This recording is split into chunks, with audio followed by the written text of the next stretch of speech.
This is like Heavy Psych, Stoner Doom, and you guys really not involved in that scene at all, right? So, hey, welcome to Clean and Sober Stoner, folks. I'm with Sumo.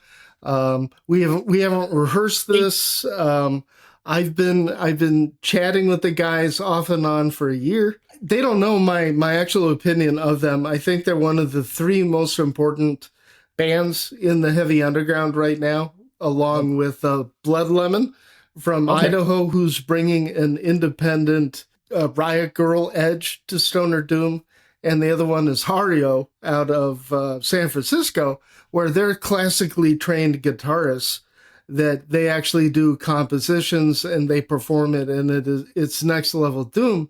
To me, Sumo is the same thing.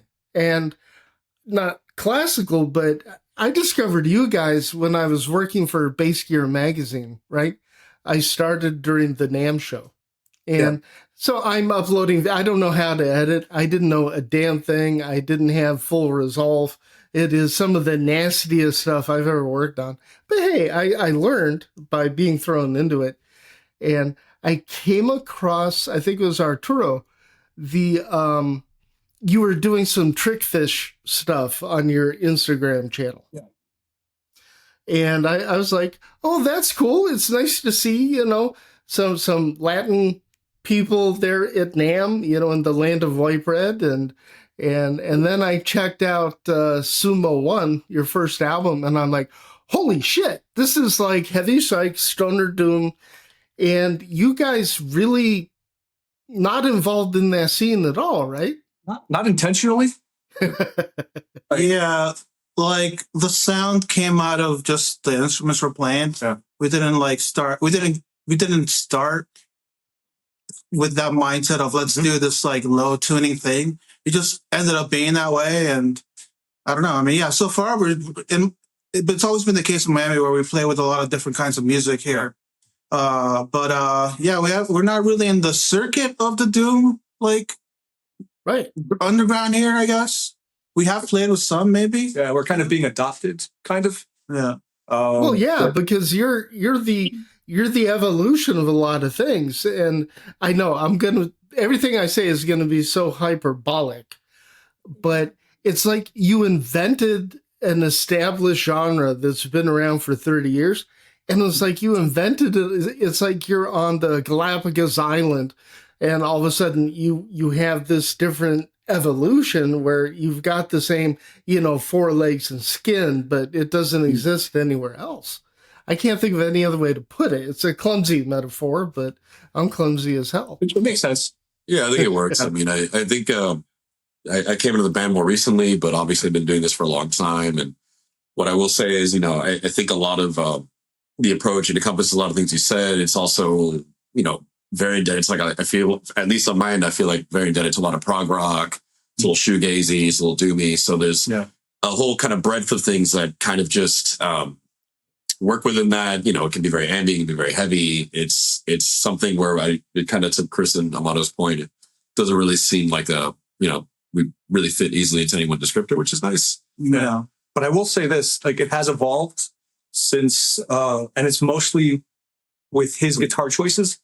Because we went from, I had my stuff tuned to E standard and he was playing a baritone, or he made the jump to a baritone. And then from the baritone came the evolution to the first 8-string, I think. Yeah, well, before then I was playing a 6-string, a regular 6-string for years. I've been in several bands, and I really just got kind of bored I was just kind of writing the same stuff on the 6-string. Yeah. And I decided to play the same songs on the baritone, and it was enough change for me where I thought, okay, they feel different, Yeah. But then it was really uncomfortable for me. So I started looking online to see what was better for my hands. I have small hands. And then I went to the 8-string. I mean, I was going to go to 7-string just to have the baritone tuning, but I'm like, let me just go 8-string, fuck it, And then now I have like a whole like harp of like notes to do these even bigger chords, and that started shaping the songs really for me with the songwriting. it took me away from like the 6-string E tuning to like something completely different, which was kind of refreshing, to be honest. So when I listen to your stuff, and I don't put bands down unless they're named Metallica or Deep Purple. I'll take pot shots at the big guys, but I don't slag. I don't punch down.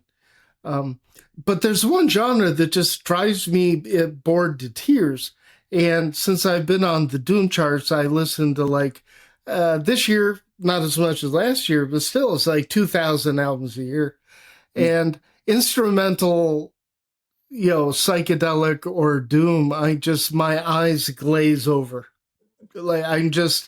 Because it's just true. It's always the same reference. It's like, which reminds me, before I go on to this, I'm going to name drop some bands, and I want to know if you guys have even heard of these bands. Okay. Klaus Tastes Satanic. No. Bongzilla. Yes. Yeah, Bongzilla. Okay. Bong Ripper. Yeah. Yep. Oh, really? No. So.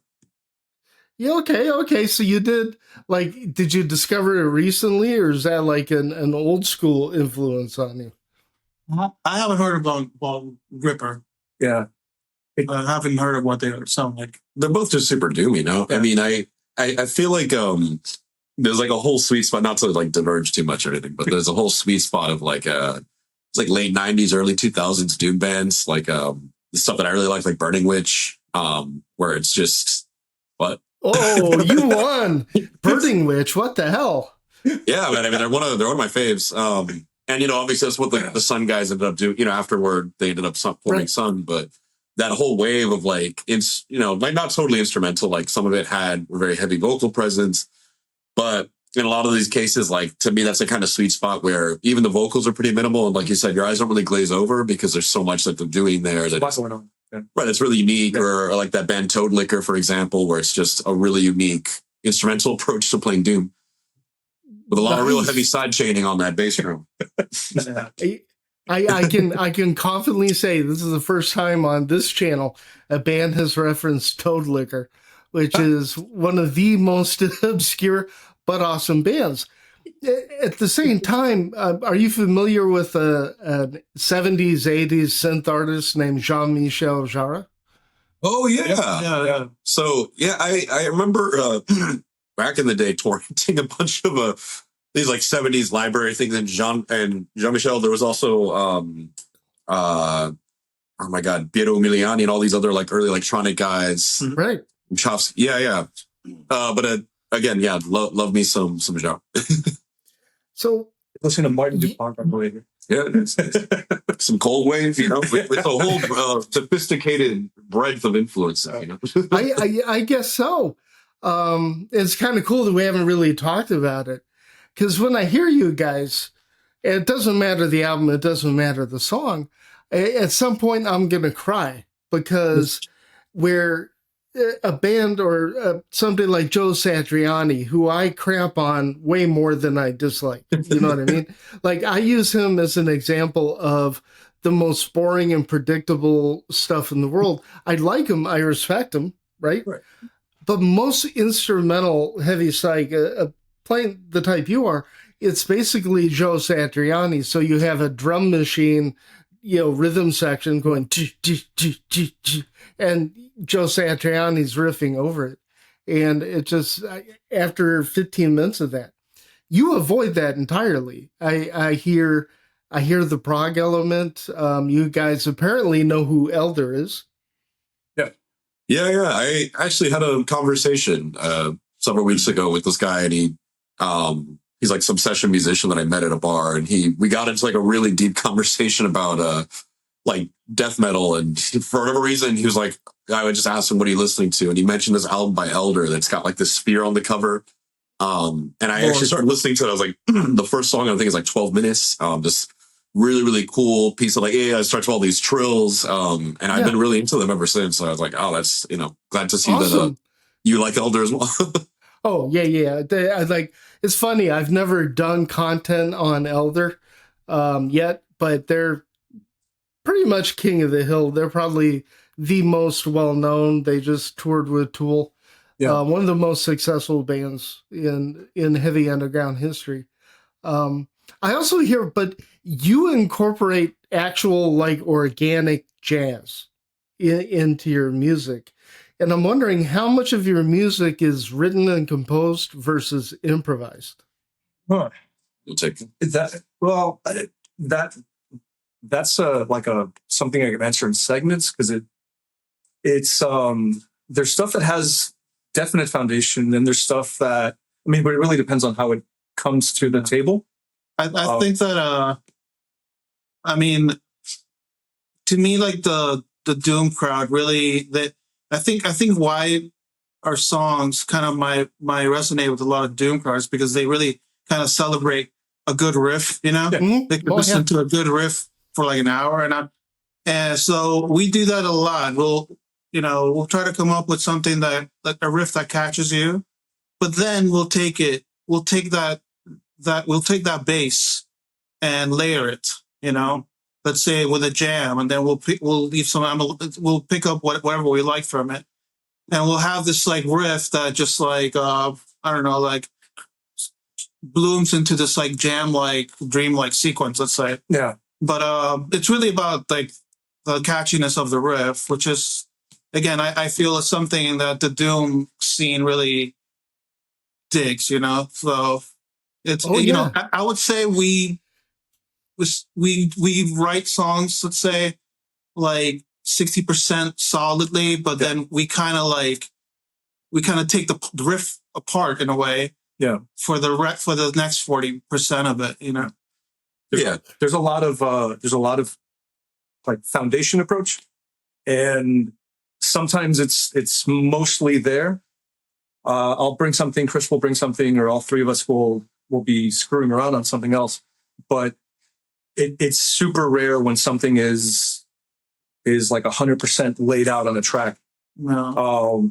That I don't think we've ever. I've been playing with Chris for almost 30 years, and we've never really done anything like 100%. It's always like an ebb and flow of waves in it. But usually it'll be, if I mean, I don't want to say anything strange about this, but if there's usually like a weird timing thing, or it sounds like it's derailing, that's usually my fault.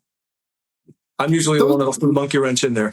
Because those are these awesome parts. No, it's on purpose. It's if there's ever like the weird math element to it, or stuff like that, most of the time it's because I did something to try to sway it in that direction. Sometimes it happens naturally. Like there's a thing in Alyssa that we did. I was going to say Alyssa. Completely unintentional, and it sounds incredible. Like when it just happened, and we were like, "Oh, it worked!" And it was just me trying to fit the riff into what Chris was doing, but trying to land with Hector. And I cut out one note, and it's this amazing like gear reverse thing that happens, and it's like, oh, perfect. The ending of Alyssa is a good example where we have a riff, and it just starts kind of like falling apart at the end. So, you know, I tend to like layer a bunch of reverb and as much stuff as I can at the end.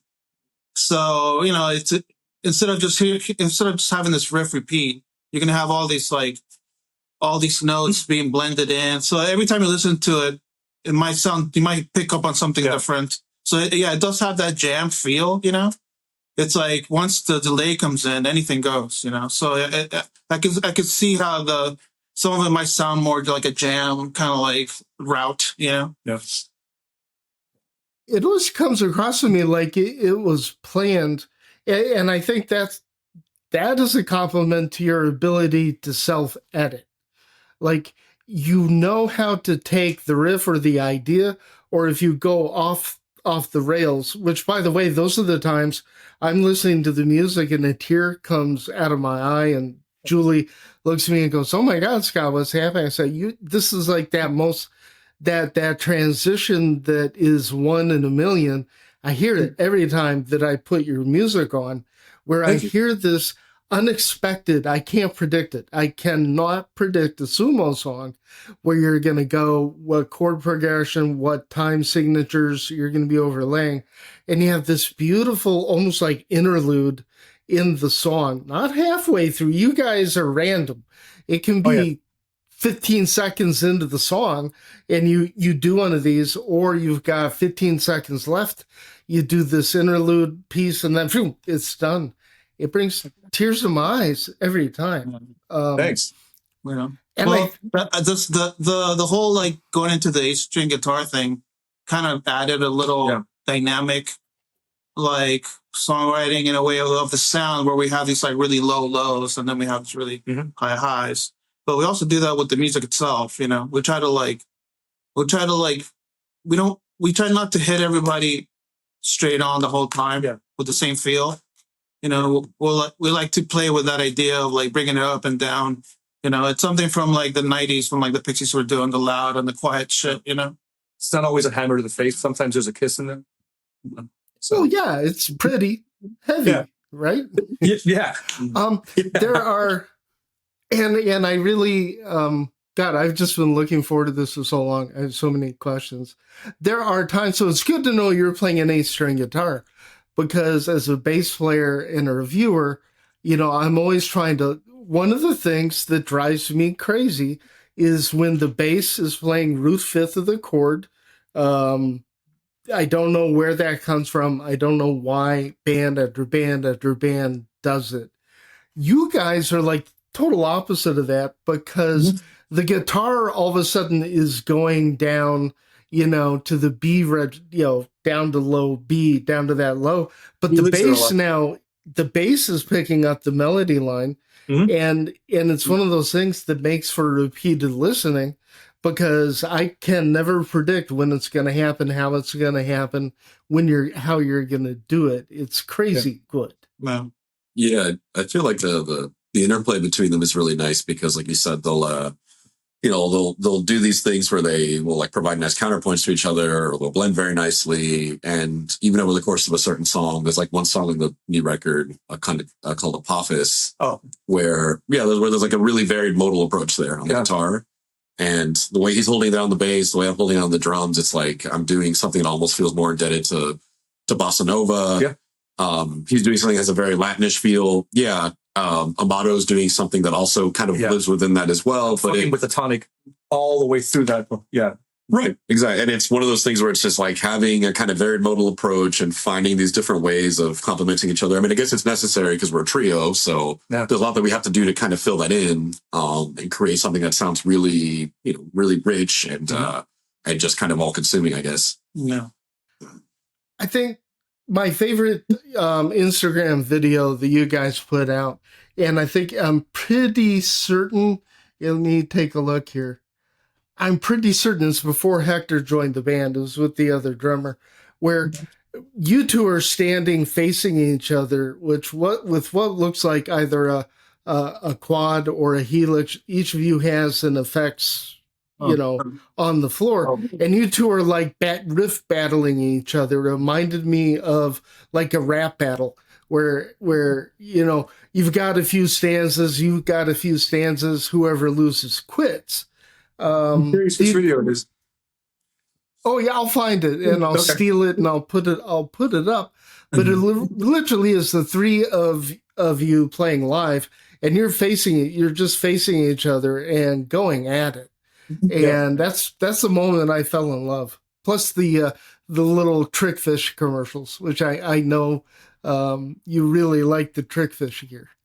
I am happy and proud to endorse everything that Justin and Ryan put out. Those guys are incredible. And the new rig that I have from them, dude, the headroom and low end that I'm getting out of that thing is it's substantial. So it allows us to fill the room with a lot of stuff so that it doesn't sound like it's three people. Back to SUMO III, it disrupted my June charts. I still haven't settled on where it's ultimately going to go. It's top 10, I'll tell you that. It's like the battle is in the top 5 where it's going to fit. And it's because Alyssa starts so heavy and so aggressive, like immediately, boom. Men of Earth, we of the planet Mars give you this warning.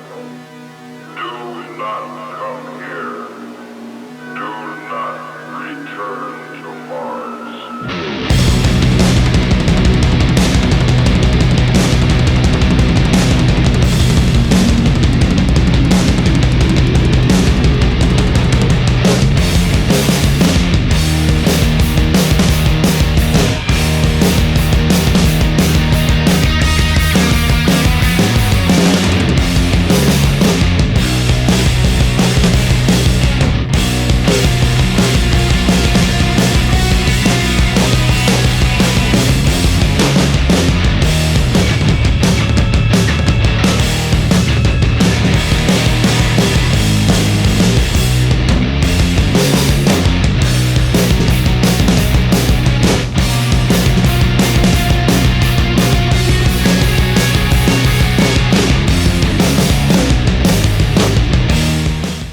And then it defies expectations as it works its way through.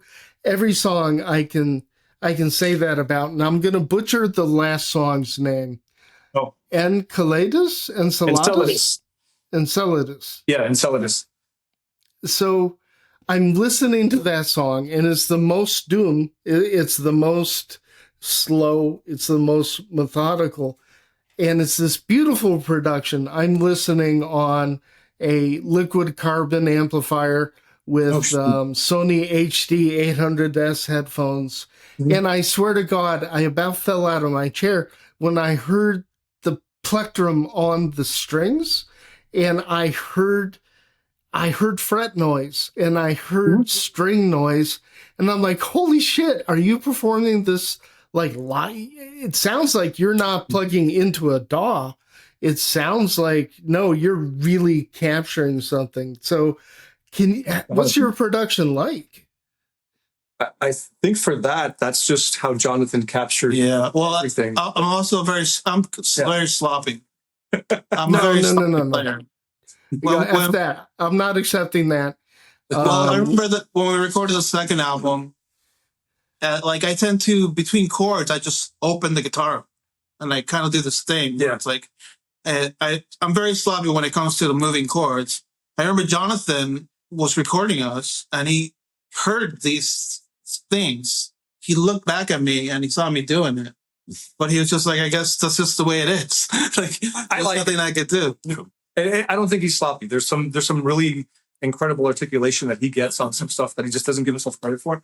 Look, but the way that Jonathan captured it, I think is one of those like beautiful things about how organic we took everything. That Enceladus is like a really, like, I wanted that to be like the most Spartan, like negative space, and then just a sledgehammer to the back of your head.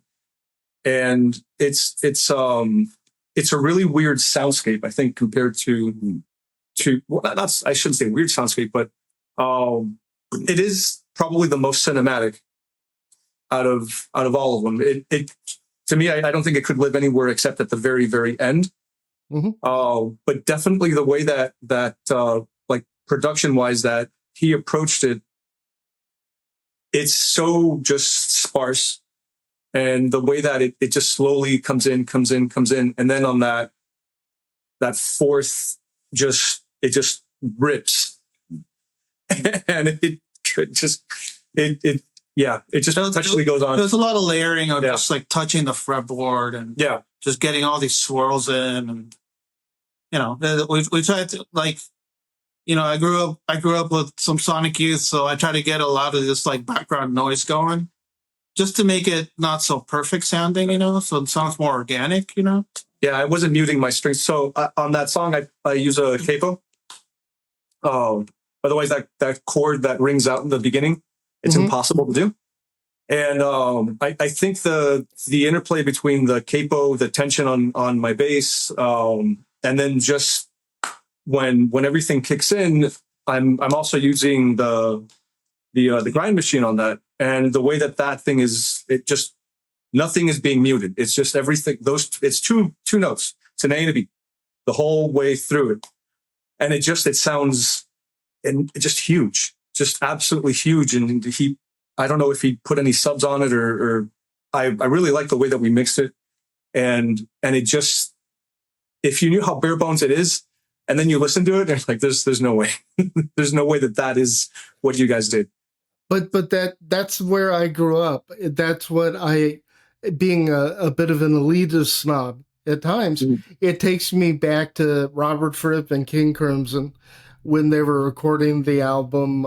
I think it's Lizard, and you can hear Robert Fripp's string note. You can hear his fingers going over, and it's just goosebump stuff. And the sound is so massive and open and unproduced, untouched. And as technical, because you use a lot of technology in your songs. Sometimes. Yeah. Sometimes. You know, I mean, there was a point where, at least for me, I was trying not to even sound like a guitar. Yeah. So I was trying out so many things, you know, to make it sound like some kind of like mallet instrument or cello or something. So yeah, we play with a lot of gear, you know. Yeah. I don't know. It's fun, you know. Now, if you play an instrument and you're a gearhead, it's like, what I can say is the majority. I mean, there's no synth or anything on on any of them. It's all noises that all three of us make. There's some synth in Apophis that I listen in a pedal, and then, Alyssa, the intro is a little bit of synth. Yeah, but those are like little just touches on the top. Yeah. We really wanted to go in and do like a lush kind of album, you know. So just to fill it in with a lot of sounds. So we tried a lot of stuff. What synth pedal are you using? Well, I use what's it called? I forgot. The Maris Enzo. Yeah. Never heard of it. Yeah, it's by a California company called Maris Pedals. Okay. They make a bunch of really cool, you know, I used on this album, I used their Polymoon and their what's the reverb called? I forget, but I have the whole line of them. But their synth pedal is really cool. I used it in SUMO II. I used some of their arpeggio kind of like settings for some of the songs, you know, just playing around with sound, you know. So are you able to replicate the studio experience live? Yeah. I think for the most part, I mean, a lot of the stuff that goes on the records, I mean, obviously, you know, so much time is really spent layering guitar noise. And obviously with Jonathan, I mean, he does a lot of processing just aside from that. I mean, he's got 100 different units that he uses, all different kinds of compressors. He's restored low and space echoes. I mean, just an insane setup. So he really does create this huge sound for the record. But the way we do it live, honestly, it really is down to being a power trio, right? Like in the same way you mentioned King Crimson. I mean, you know, in the same way that all those instrumentalists have to kind of hold down their respective ends and really make it into something that succeeds well live without, you know, not just because of the technology, I guess. In our sense, I mean, it kind of comes down to the fundamentals, right? Like, we really make sure that it sounds powerful live, and a lot of it's just like the articulation. I mean, if I'm playing a certain way on a song, it has to be that consistent throughout. If Amado's playing a certain way and, you know, he's using a certain effects bank, he's usually limiting himself to an extent, the way that I'm limiting myself, the way that Chris is limiting himself. So we have a lot of tools to play with, but we also tend to take a narrower focus in terms of what's going to be the most powerful thing to kind of drive that live and make it actually work. Yeah, if that makes any sense. Yeah. We also know how to play off of that dynamic live too. So there's certain things, like depending on the room and what we're getting back as far as I mean, all of our setups. And then there's the improvisation aspect of it, where I also leave a lot of room where I can lock in to some of the stuff that Hector does. So there's a lot more like rhythmic approach and syncopation that we can do on certain things that sometimes it's like, oh, he's doing that there. Cool. I know he's coming back around to it. I'm going to throw in this thing with him. And it just works. So when I see Sumo, I'm not going to hear a note for note recreation of everything? Yes and no. I think so, pretty much. Yeah. We you know, when we write the songs, we we kind of like, we make sure that when we take it into the studio, that same performance is there. That's what you're gonna get. Yeah, the only things we added in the studio were just very subtle, like background things. They're not like huge. Yeah, they're not lead parts or anything like that. And it's stuff that we'll usually like if it's like we both have loopers and like we can throw something on in the background or activate, but it's nothing critical. There's absolutely nothing critical done in the studio that we cannot replicate. I mean, we play some of our samples live too. Yeah. So. Okay. Yeah, I guess the things that tend to change live maybe are more maybe more accidental if one of us just hits a bum note. Yeah. Or if I just decide that I'm gonna hit a cymbal too hard and then my stand just suddenly goes. And then you transition to something else. And then it becomes a fun little improvisation live. Yeah. I mean, I'll push the delays live and shit like that. Yeah. I'll just like jam out on, you know what I mean? It depends. It's like the feel of the moment kind of thing, like if I want to just like really bend the note out of like to hell, I'll do it live, Yeah. Wasn't it he? Vocals. Are you ever going to add vocals? Yeah, that's why I started singing. It's all, we're getting Hector one of those Phil Collins fucking setups. I'm just gonna be Phil Collins now. I mean, we've talked about vocals. Yeah, we have, but only for like maybe doing some covers. But I don't know, or like one-off stuff. Like we have to be a real serious concerted thing. I mean, but I don't know. We like kind of more of an instrumental vibe, but we're not open to the possibility. Yeah, I mean, I've thought about vocals in a way where it's just more of an instrument, using it as another instrument in the band, maybe. You know what I mean? Like not necessarily singing words. Yeah, maybe something like that. Some My Bloody Valentine kind of thing, Sure. Yeah. I don't know. Like I saw Gojira, a video of Gojira, and they do a lot of vocal things sometimes. Like the singer does like a didgeridoo kind of sound sometimes on the mic. And it adds to the song. It gives it a character, and I don't know, maybe something like that. It's hard for me. It's hard for me to write. I don't know about you guys, but for me, it's hard for me to write. I'm never happy with lyrics when I write. Yeah, and I kind of like the fact that whatever we write is, for the most part, universal. Like you can just make it what you want to make it, as opposed to there being, whether it's vague or not, but I think lyrics kind of, force you into a context of that headspace sometimes. And I like that no one knows what we write those songs about. And I love that they apply. I've heard some amazingly crazy and just awesome stuff that people are like, oh, I think of this or that, depending on the songs. So I mean, that's also a thing. And I don't know. I'm not big on. Yeah, it's tricky. Like, I personally don't like telling people what to feel, right. But then again, I'll like fucking listen to a song and love what they're saying in a song, and so it's weird. Yeah, it's a strange thing, I mean, I think we're more, me being a guitarist, Hector being a drummer, Amado being a bass player, we're really into our instruments, and I think that's enough for what we're doing here. That like satisfies us. When we finish a song, we're not like, man, I wish there was lyrics on this. That never happens to me. Yeah. And so, God, there's like 20 other questions I want, but I don't want this to be a question-a-thon. So we were talking, and apparently you got hooked up with my good friend Kyle SB over at, was it Good Boy PR? Boy, yeah. How's that relationship going? He's awesome. He is awesome. That guy works like a maniac. That guy works like an absolute maniac. Yeah. So I saw we just put out a video and I saw the views on it. It's already like 4.1 thousand views. It's crazy. Yeah. Yeah. So for you, PR did make a difference?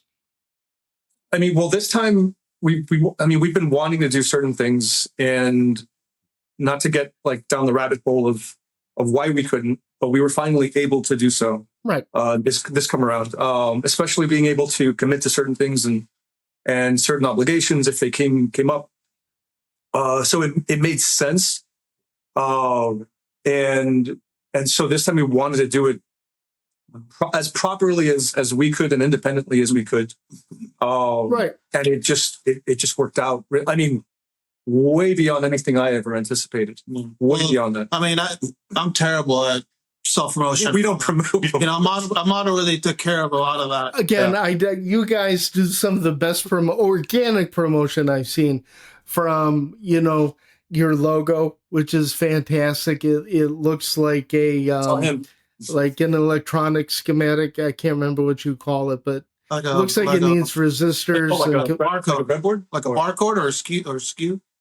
It does look like a SKU code. Yeah. It's fantastic. Your Instagram and your short form videos are fantastic. But it's so hard for a band. Now, you also have your own label. It's on, if I remember, it's the Rikishi Records. Yeah, our fake label that turned into a real label. Do you have anybody else on the label? No, so it's just us, and we distribute digitally our one of our old bands. So the reason it became a real label, outside of like the financial impact, was mainly so that a lot of our older projects, like we were in a band called Milkshed when we were teenagers and into our 20s, to put that stuff out digitally. Chris was in another incredible local band called Vox that was also instrumental. Hector's projects, it's for whatever we bring together that is hiding in the dust. That's all unreleasable, though. Well, I'm joking. So it's mainly to put that forward and have some stability there for it. And then it was a joke because if you look up Rikishi Records, it takes you to Sumo Wrestler Records. No. That's awesome. That's where it came from. I think it means I think Rikishi is the sumo house. It's the house or the barn, right? Right. It's the barn. I think they call it sumo barn. Yeah, but it shows like their statuses with their rankings basically. Right. So it's great. It's a great inside joke, but it's a real label for us, and we do the business side of it through that. But it lives for that. So eventually, we're gonna put stuff out that has been dormant for 20 years or so. Oh, good. Older stuff that it's just not available, and it will be available again at some point. That's why it exists. That's the only reason. Wow.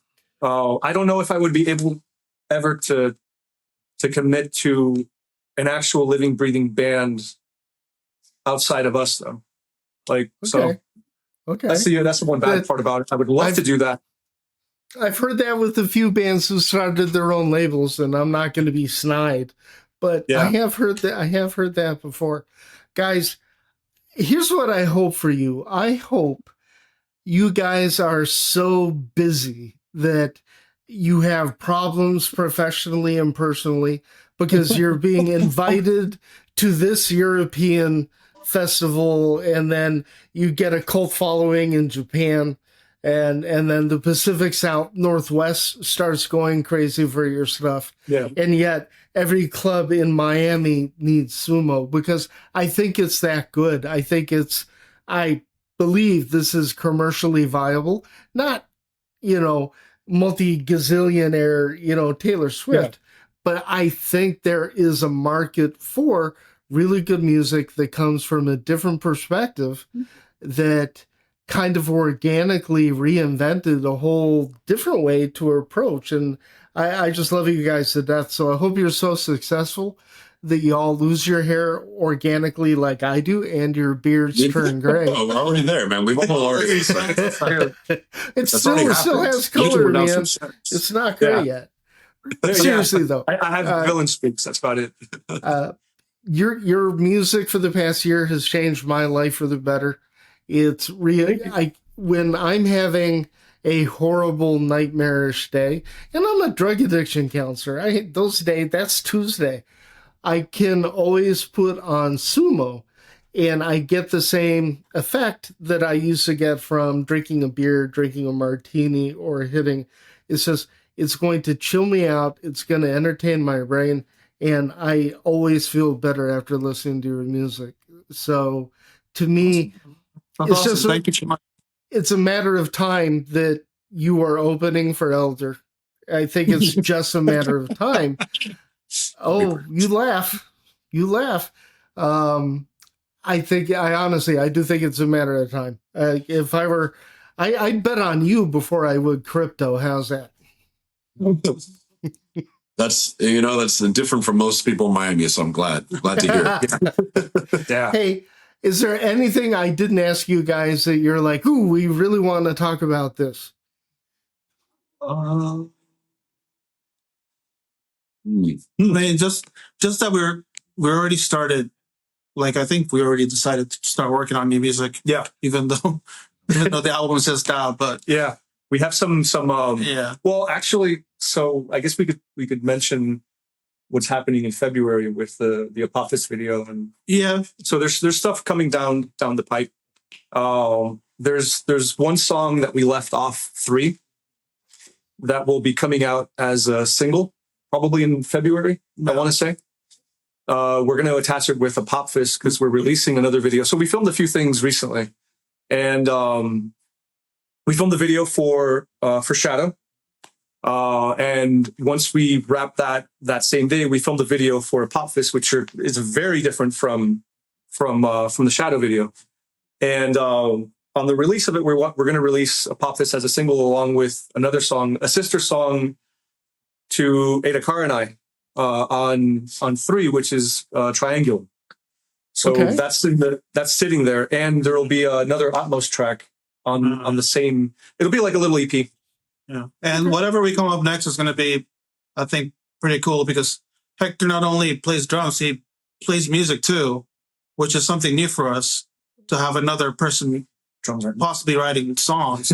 You know, so yeah. I'm excited to see what we have. You know. Because Hector has a whole different library of music, you know. Yeah, it's a new like flow into the circuit. So it's like a really welcome breath of fresh air. Because so like just to give you a quick rundown of like Hector coming in. Because the first thing that we completed together was Ipcris, which back then was kind of like in segments, and I mean it's called Ipcris because he named it. Named it after a Michael Caine film from the 60s called The Ipcris File. Very good. Yeah. So that was like the first thing that we congealed. Yeah. It just congealed as like organically, and it lived in like pieces for a very long time. Part of it was a SETI that we did on 2.